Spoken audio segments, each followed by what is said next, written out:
Hola, muy buenas. En este vídeo quiero tratar algunos misterios que encierra el tarot de Marsella y analizar dos arcanos mayores en concreto. Le Mat, carta sin número. Voy a coger aquí. Le Mat. Y el Diablo, carta número 15. Y lo quiero hacer a través del libro de Sally Nichols, Jung y el Tarot. Un libro que me gusta mucho, libro de lectura continuada a lo largo de los años, un libro de consulta. Aparecen los arquetipos, los arcanos descritos y también una posible función para el tarot. Mi objetivo, de hecho, es mostrar la genialidad de la persona que creó esta baraja, si es que fue una persona. Se sabe que fue creada a finales del siglo XV, seguramente en el norte de Italia, pero bueno, aquí hay muchos matices y seguramente también hay tarots muy anteriores a este. Estábamos centrándonos en el tarot de Marsella, que tiene estos dibujos muy reconocibles, seguramente por todos vosotros. Quisiera mostrar en este vídeo la función práctica del tarot y despojarla de misticismos. Quiero explicar la técnica y cuál es su sentido para que vosotras podáis desarrollarla si queréis. Es un poco especulativo. Un primer elemento importante tiene que ver con los dibujos. Me compré mi primera baraja de tarot de Marsella hace 8 años. 8 años ya. Durante 3 años, cuando me echaba las cartas en la tirada más simple, que es tirar tres arcanos mayores, 1, 2, 3 en fila, pasado, presente y futuro, al menos esa era mi intención, y luego tiraba a veces una cuarta que era como resolución. Cuando tiraba a las cartas, lo que hacía era buscar los significados de las cartas en internet y leía las interpretaciones. En internet muchas veces se distingue entre las cartas del derecho y del revés, y se da una interpretación del revés siempre funesta y del derecho como positiva. Esto ya no lo he dejado de hacer. Para mí la carta siempre está derecha, no es ni buena ni mala jamás. Es una ambivalencia particular del tarot que tardé muchos años en aprender. Lo que hacía entonces era pues buscar las interpretaciones que estaban polarizadas entre el derecho y el revés. Además creía que era necesario un poder o un don para ver en las cartas los significados requeridos. O sea, yo no veía en las cartas lo que luego leía en los textos, no lo veía en absoluto. Sin embargo, cuando me introduje en la obra de Jung, mi opinión cambió. Encontré de pronto que el tarot tal vez no era un instrumento mágico como creía, sino un instrumento psicológico primitivo, y que para poder usarlo con autonomía tenía que aprender a pensar de una forma distinta a la acostumbrada, a pensar en lugar de conceptos cerrados, a pensar la nebulosidad paradójica de los arquetipos y sus relaciones.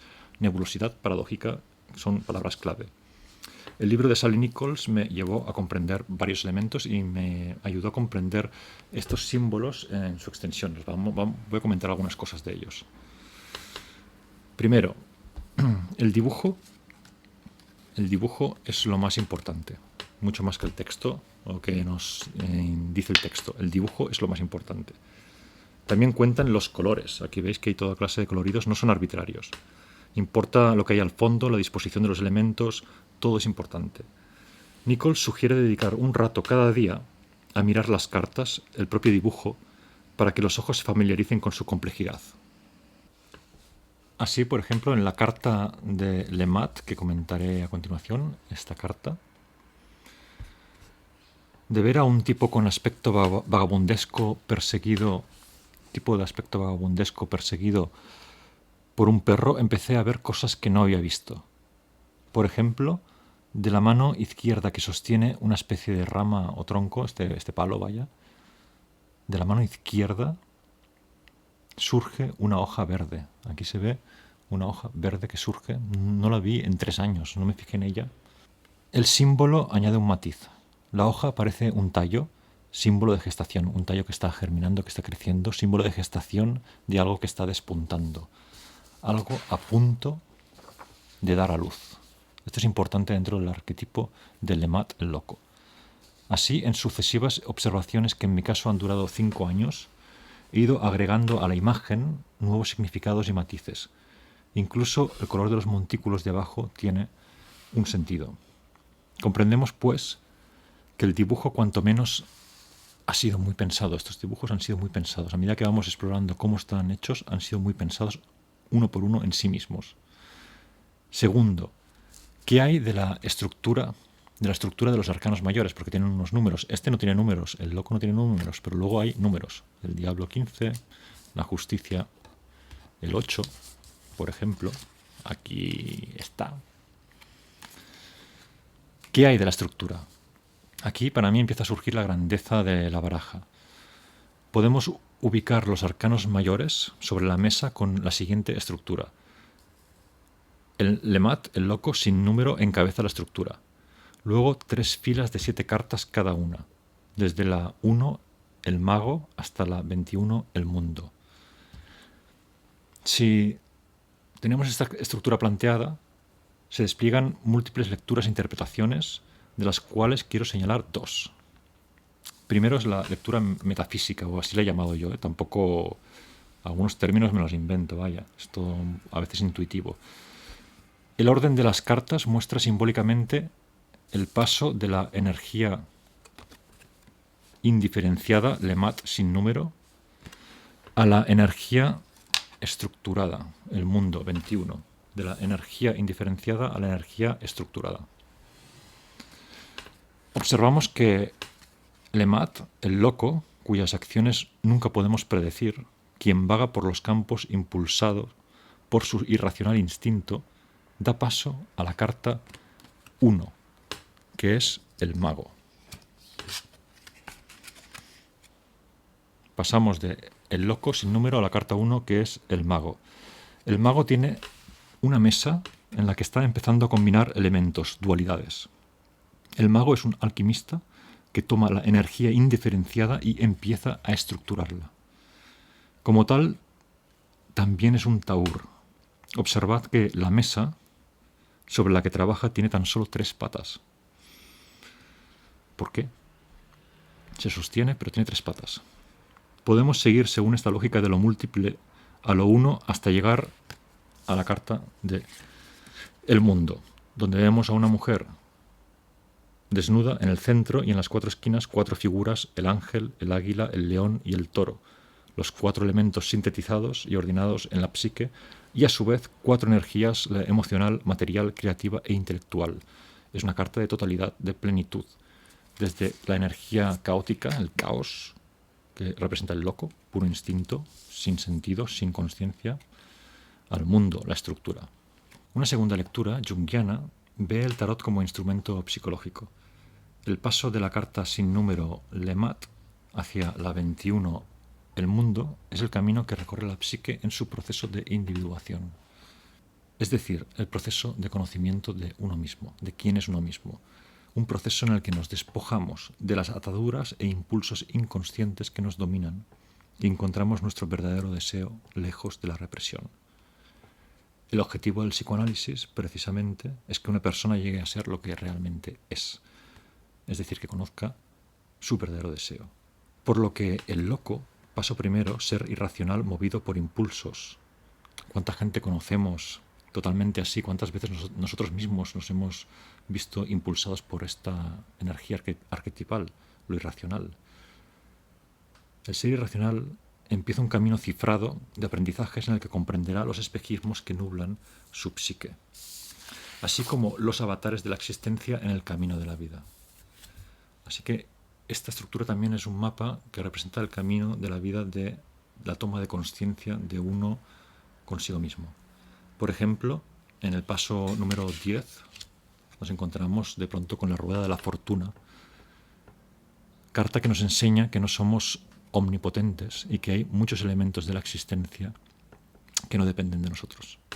La antecede, curiosamente, el ermitaño, carta número 9, quien se encuentra solitario con una lámpara. La lámpara es roja, representa la sangre, en el sentido de que la investigación del self es solitaria y debe dirigirse hacia el interior a través del exterior. O sea, una lámpara para iluminar el exterior, pero es una lámpara que contiene sangre porque lo que ilumina es el interior hacia afuera y de afuera hacia adentro. Vaya, yo lo entiendo así. A veces estoy especulando. A la rueda de la fortuna la sigue la fuerza. No tenemos el control de todas las circunstancias, pero tenemos la voluntad. Una mujer abre la boca de un león. Una mujer abre la boca de un león. Así las cartas son las partes de un camino psicológico que termina en el mundo, que es la individuación. Una clave que expresa Jodorowsky, quien por cierto tiene un excelente canal en el que hace tiradas de tarot, no digamos mistificantes o de predicción de futuro, hace una tirada de tarot que es la que me interesa aquí observar, que es más próxima a la verdadera función del tarot, creo yo. La vida del tarot, Jodorowsky, interesante libro también para aprender matices y ampliar conocimiento. Una clave que expresa Jodorowsky nos ayuda a despojar de misticismos esta herramienta. Tenemos que es una herramienta que trabaja con arquetipos difusos, no conceptos sólidos, por lo que debemos aprender a pensar lo contradictorio posible, y también tenemos que es una herramienta, tal vez la más poderosa, de lectura del propio inconsciente. Para mí esto es la clave. Es una herramienta, repito, que trabaja con arquetipos difusos, o sea, que exige un tipo de pensamiento distinto, y es una herramienta que con este pensamiento distinto nos permite leer algo que es el inconsciente, cuya representación siempre es visual y desplegada en el espacio-tiempo. Cuando alguien medita, creo que puede tener acceso en momentos concretos a esta experiencia de lo inconsciente como una revelación extendida en el espacio-tiempo, simultánea, visual. Es algo difícil de poner en palabras, pero existe, a mi entender, un mundo simbólico que nos habla siempre en nuestro interior y que podemos descifrar a través de las cartas. Esta sería la clave. Aquí la clave es asumir como sentencia, como cierta la sentencia, nuestro corazón siempre sabe. Asumir que el intelecto nubla y que la intuición es fundamental si se sabe interpretar. El loco es pura intuición sin la mediación del pensamiento. El tarot vendría a ser, pues, un mapa con el que leemos nuestros contenidos inconscientes y los hacemos conscientes, siguiendo la lógica freudiana, según la cual el inconsciente es atemporal y lo recuerda todo. El trauma queda fijado a través del espacio-tiempo, incluso más allá de nuestro entendimiento. Podemos hacer una tirada a un amigo o una amiga, teniendo presente esto. Por ejemplo, nuestra amiga pregunta: ¿cómo me irá en el amor? Lo que hacemos al tirar las cartas, cuando leemos, queremos saber cuál es la respuesta a esta pregunta para nuestra amiga que tenemos delante.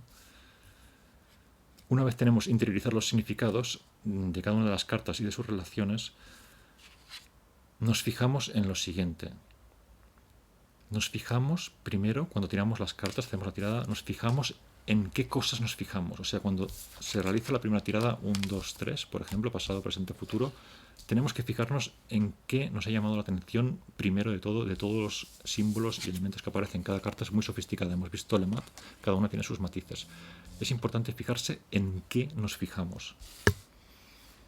A continuación, es importante establecer a través de aquello que ha resaltado en nuestra mente cuáles son los nexos de continuidad entre una carta y otra, porque la tirada es secuencial.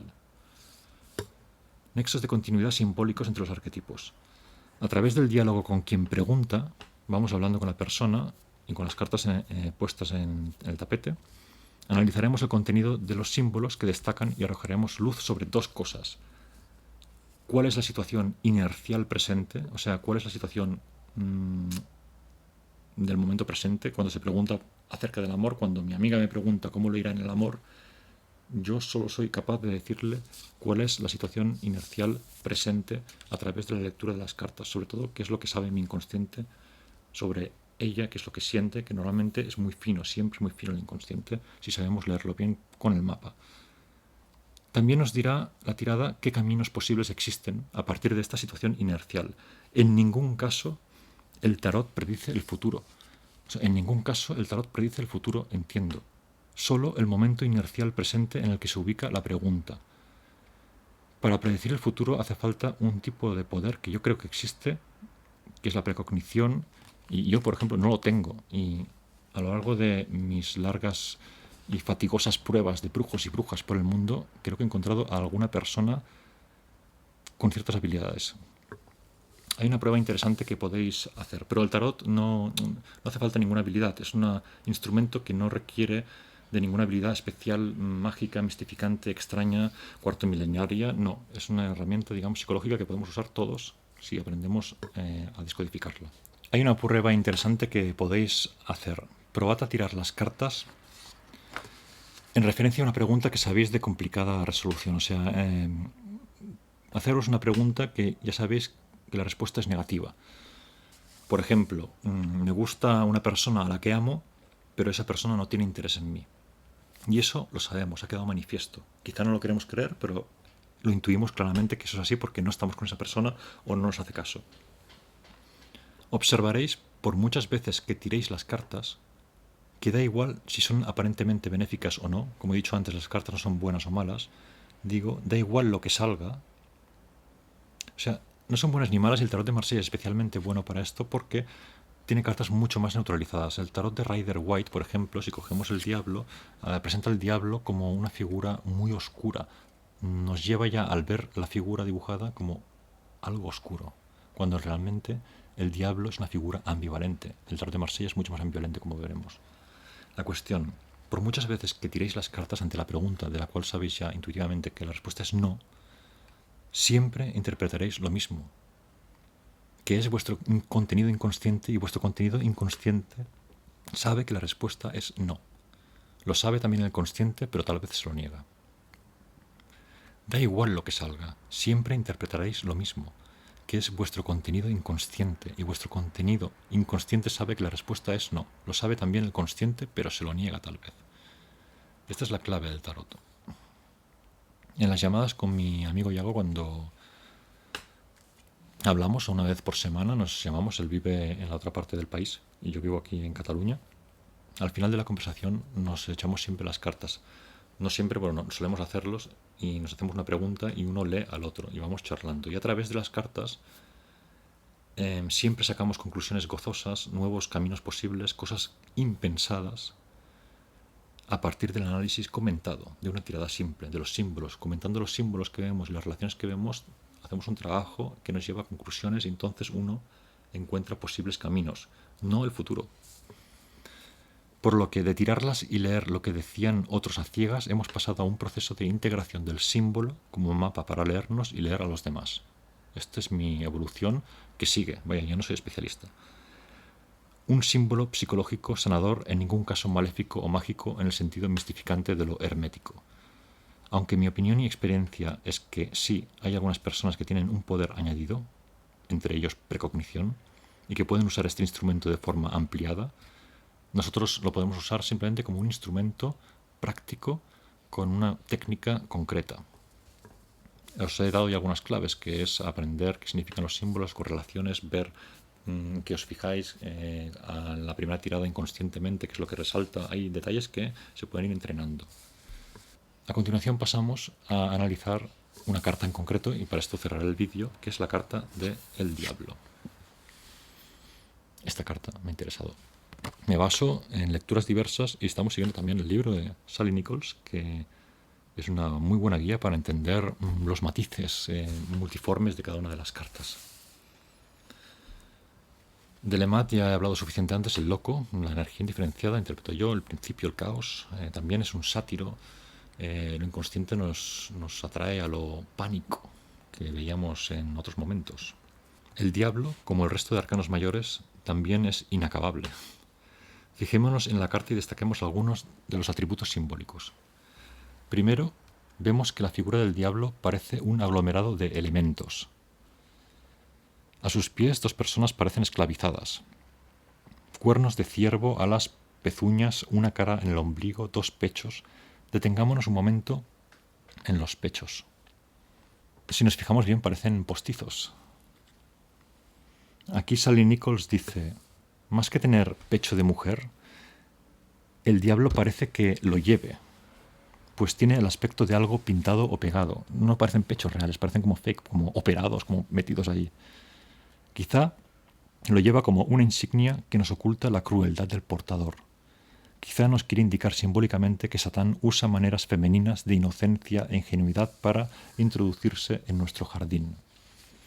Aquí podemos intuir que el creador de este tarot fue un hombre dada la naturaleza de algunos símbolos, como por ejemplo atribuir habilidades de seducción perversa al arquetipo femenino, lo cual es falso y machista. Aquí el punto de los símbolos antiguos, lo femenino masculino, que muchas veces se intenta desmontar, yo lo que intentaría es montar de este tipo de construcciones son ciertas atribuciones que vale más la pena neutralizarlas, representarlas de otra manera. Tristemente, nos dice Sally Nichols, es posible que el pecho falso sea asociado al pensamiento medieval que consideraba que un atributo de lo femenino era la seducción sibilina. Sabemos perfectamente que eso es unisex, vaya. Nos quedamos más allá de esta lectura con la idea de que el diablo oculta y es falso, a su vez multiforme, lo cual lo hace siempre inasible. Luego nos fijamos que sostiene con la mano el filo de una espada sin mango. Nada es fortuito, o sea, lo sostiene por el filo, lo aguanta la espada por el filo. Nada es fortuito en el diseño de estas cartas, todo ha sido pensado. Las sinergias y correlaciones son infinitas y no me han bastado 8 años de ir jugando con ellas y observándolas. Porque, dice Sally Nichols, podemos observar cómo la justicia, que está ubicada justo arriba en el esquema, la justicia, sostiene su espada, objeto considerado en muchas culturas como de origen sobrenatural, con un gesto ritual que actúa como plomada conectando lo de arriba y lo de abajo, la sostiene por el mango. Podemos ver su espada como el rayo de luz por el que desciende el fuego divino para iluminar nuestra ciega confusión. El diablo, en cambio, parece burlarse de todo lo que la espada simboliza. Como un niño pequeño muestra su invulnerabilidad, la de él. La sostiene por el filo, no se corta. Vemos, por otro lado, que los dos esclavos lo miran de reojo pero le dan parcialmente la espalda. Muy diferente a la carta del Papa. A ver dónde está. Aquí está. Muy diferente a la carta del Papa, donde las dos figuras están vueltas hacia el Papa en plena confianza. Además, no van atadas, aquí están atadas. Están ladeadas parcialmente de espaldas. El diablo está por detrás de ellas y ellas están como mirándolo de reojo un poco. Todo matiz importa. El diablo representa un momento complejo del proceso de individuación. Este aglomerado irracional se encuentra en nosotros. En nuestro interior, sin la encrucijada demoníaca, entre las nociones de bien y mal no tendríamos conciencia del ego.